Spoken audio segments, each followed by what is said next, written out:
All right, we're gonna go into this video. This is actually a good video. I watched this last night. This is from Bryson Gray, and it's titled, I Triggered a Liberal YouTuber. So basically, he recently had a debate with Hunter Avalone.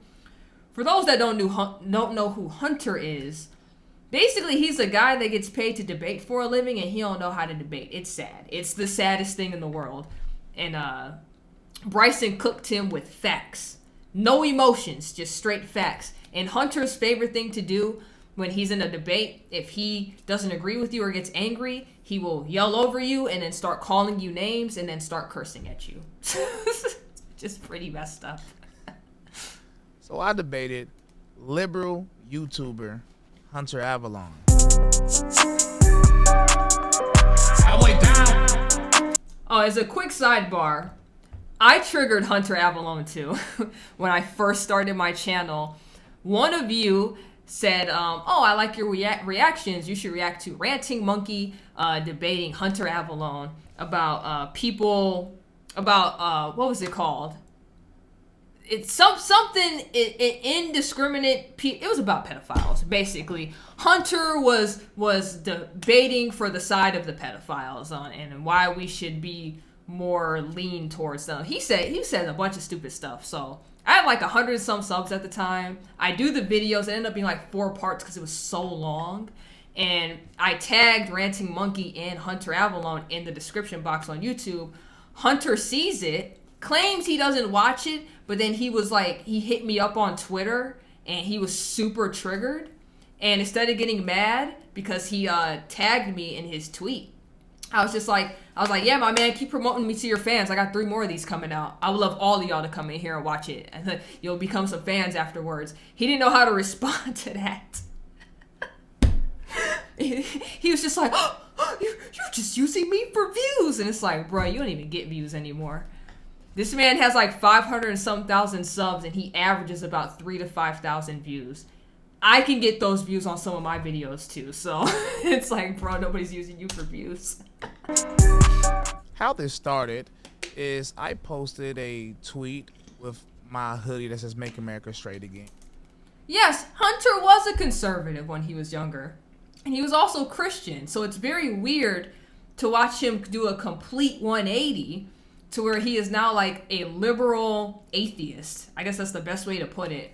And he really hates God now. It's insane. Like, he will sit here and he'll do tweets where he'll be like, F God, God's not real, he's the worst. I heard him scream it at the end of a debate he did with Young Don Reborn. Mind you, to show how low Hunter is, Young Don Reborn like came out over the summertime. He was like, hey guys, I'm a Christian now. He was like 1 day of being a Christian, and Hunter's like, I'll debate you on why Christianity is wrong. It's like, he has like 1 day's worth of knowledge, Hunter. He doesn't know the Bible.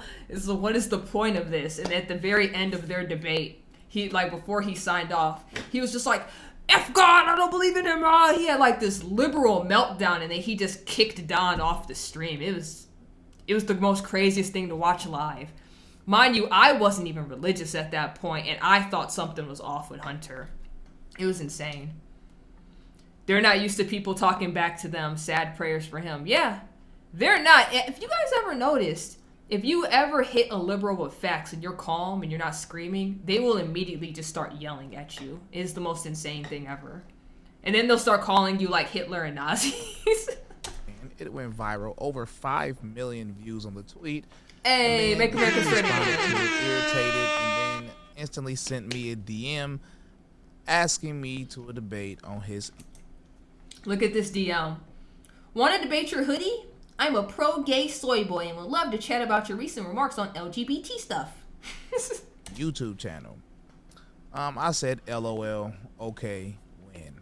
And then I went to go look up his debates and found out quickly that he's your typical liberal that interrupts somebody every time they speak and just curses a lot and just calls you names because they're so emotional in the conversation. And most people will be like, I don't want to debate him, but me, I thought it would be entertaining.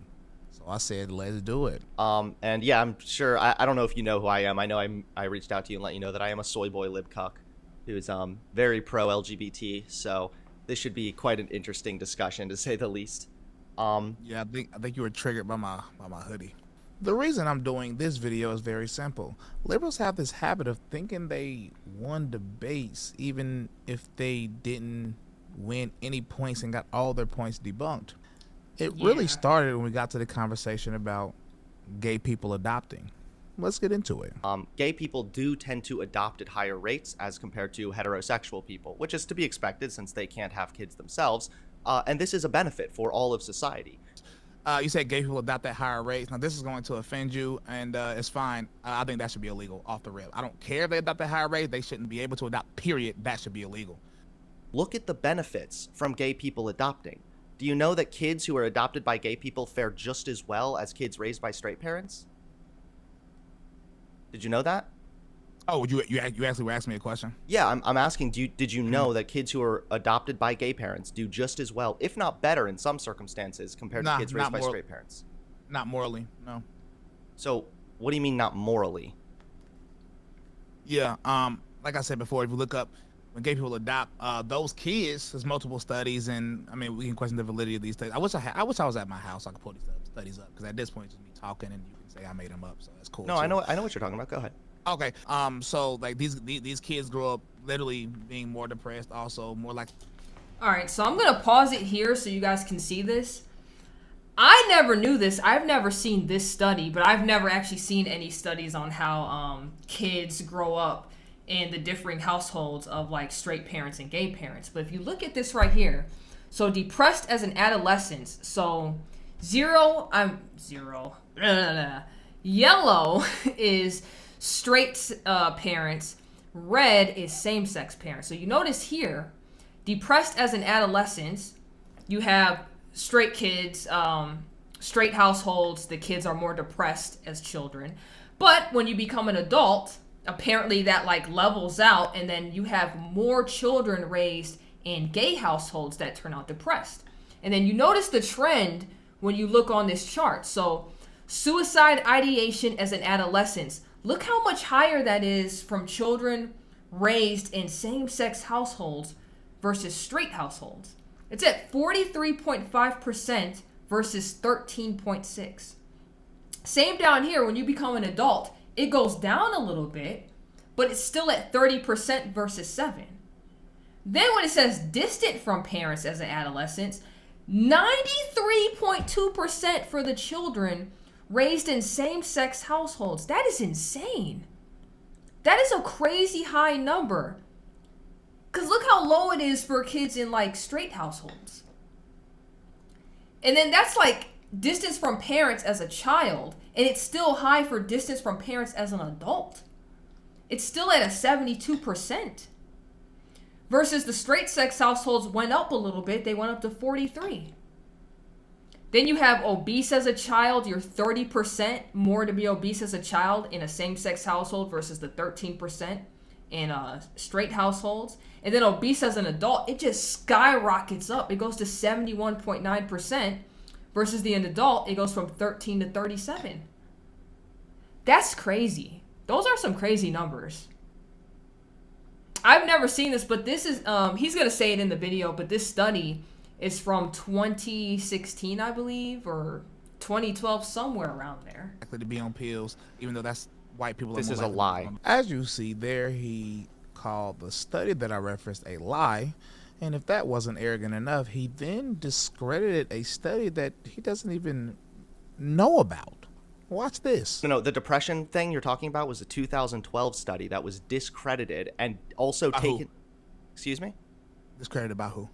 It was discredited by the original author of the study and by the journal that published the study. First, he said the study was done in 2012, which it wasn't. It was done in 2016, but that could have been an honest mistake.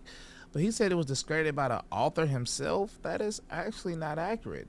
Now, it was discredited by the people that published the journal because they went woke, and I can prove it right now. As you can see, the study was done by Hindawi, which is a depression research and treatment center, and they do a lot of studies like this. And let's see what they said. On behalf of the Hindawi Limited, the publisher of Depression and Research Treatment, we would like to express our concern with the article, and then it names the title of the article. And this article has been cited to support arguments about same-sex marriage that Hindawi believes to be hateful and wrong. These arguments do not represent the views of Hindawi or But no, the author actually didn't think there was anything wrong with the study, and that's why the study is still published to this day. It was not debunked. They just viewed it as hateful because people used it to probably beat people like Hunter in arguments. Can I respond now? Yeah. Okay. The first one obviously you're going to be offended by, but that's fine. I believe the Constitution was only written for moral religious people. And here in this section of the argument, I tell him that the Constitution was written only for moral and religious people. And if you don't know why I said that, then you're soon about to find out. But first, watch his response. Okay, sure. So I would ask, for the sake of consistency, that you please stop pretending to be pro-America at all, because you are like completely anti-America. Everything that America stands on, you are against. You're like an authoritarian who's against America right here. When you say the Constitution is only for moral people, this is a joke. Now, the reason I said that is because I noticed that he was loud, arrogant, and wrong. So I used his arrogance to my advantage, and I said something that was a quote from one of the founding fathers, John Adams, in his letter to the Massachusetts militia, where he says what I told him verbatim.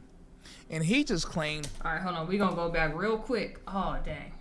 Let me see if I can just get it on screen by itself. Here we go.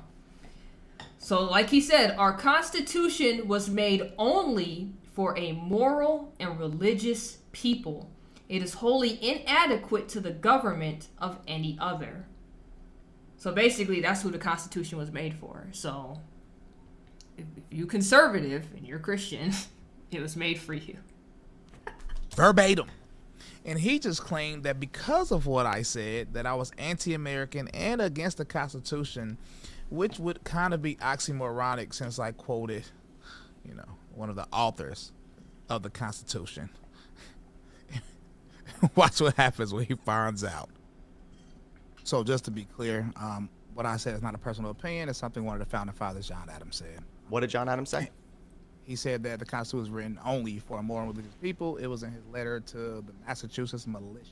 This is what happens when you're loud, arrogant, and simply wrong, and you're not knowledgeable about history or even the topic at hand. And these are just two of the topics. I will post more videos showing you how silly his arguments was. But yeah, so this is basically the end of the video, but he's going to take more clips from that debate, and then the evidence, like the things that he said in that debate, he's going to put the evidence on screen to prove it. But Hunter, I can't rock with Hunter. Something's wrong with him. I feel like ever since he left religion behind, he just went down the tubes, and it is sad. Like, we gotta pray for him. We gotta pray that he gets it together, because something's not all the way up there at all.